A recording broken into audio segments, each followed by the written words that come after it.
मेरी सुजय भूमि दोस्तों, बात यह है, चाहे हमारा घर हो, चाहे आपका घर हो, चाहे हमारा देश हो, चाहे दूसरे का देश हो, बात यह आती है सभी देशों में, सभी के घरों में, सभी के परिवारों में इंसान ही जन्म लेता है। जाति, धर्म, गोत्र, व्यवस्थाएं जो होती है एक जीवन यापन शैली करने के लिए बनाई गई है, जिसे फंक्शन और फैशन जो होता है आपकी लाइफ स्टाइल बदलने के लिए, लाइफ स्टाइल में जीने के लिए बनाई गई है। वो उतना जरूरी नहीं है। आज हमारे देश में सोच से ज्यादा कुछ भी मायने नहीं रखता, लेकिन सोच जो है सबकी 99% घटिया किस्म की हो गई है। यूं समझे, जिसे बोलते हैं भ्रष्टाचार।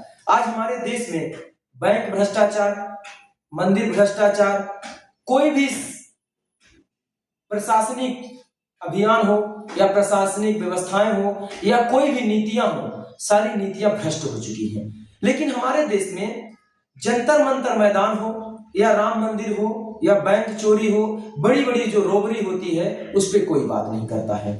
आप ऐसे समझिए, आपका गांव में कोई 100 रुपए की चोरी कर लेता है, आप उसके साथ ऐसे ट्रीट करते हो जैसे आपकी कोई जिंदगी बर्बाद करके चला हो गया हो। आपके गांव में अगर कोई लड़की अपने बॉयफ्रेंड के साथ मिल जाती है, उसके साथ ऐसे ट्रीट किया जाता है जैसे सबकी जिंदगी, सबका परिवार बंद कर दिया गया हो। लेकिन इसी के बदले, दोनों के बदले मेरा 2 पे टारगेट है।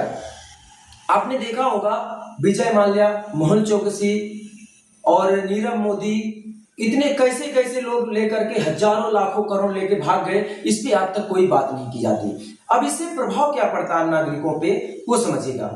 मान लीजिए हमने अपने एक मध्य प्रदेश है, अब मध्य प्रदेश का बजट था 13 लाख करोड़, अब उसमें 10 लाख करोड़ लेकर कोई फरार हो गया, तो जो 3 लाख करोड़ बचा, अब उससे हमारे देश में क्या प्रभाव पड़ेगा। तो आप जरा सोचो, जो 10 लाख करोड़ था उससे क्या व्यवस्थाएं होती और जो 3 लाख करोड़ है उससे क्या व्यवस्थाएं होती। तो सोचो जरा, ये हमारे देश के लोगों के कितना प्रभाव पड़ता है।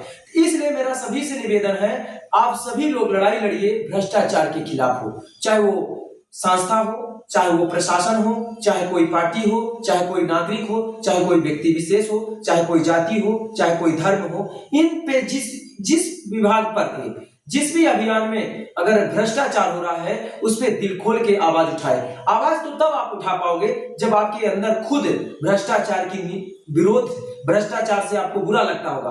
आप खुद एक भ्रष्टाचारी होंगे तो आप इसकी आवाज नहीं उठा पाओगे। तो आपने देखा होगा हमारे देश में भ्रष्टाचार के खिलाफ कोई लड़ाई नहीं लड़ रहा है, क्योंकि सभी को भ्रष्टाचारी बनना है। आप ऐसे समझिए, पंच सरपंच जो होता है उसके गांव में अगर कोई आवास चल रहा है, प्रधानमंत्री आवास योजना, सचिव को, सेक्रेटरी को, सरपंच को 5,000 मिनिमम चाहिए। जब तक 5,000 नहीं मिलेगा आपको प्रधानमंत्री आवास योजना नहीं मिलेगा। फिर जैसे सेंसन होता है उसमें किसी न किसी सेंसन कराने वाले को कुछ ना कुछ मिलेगा।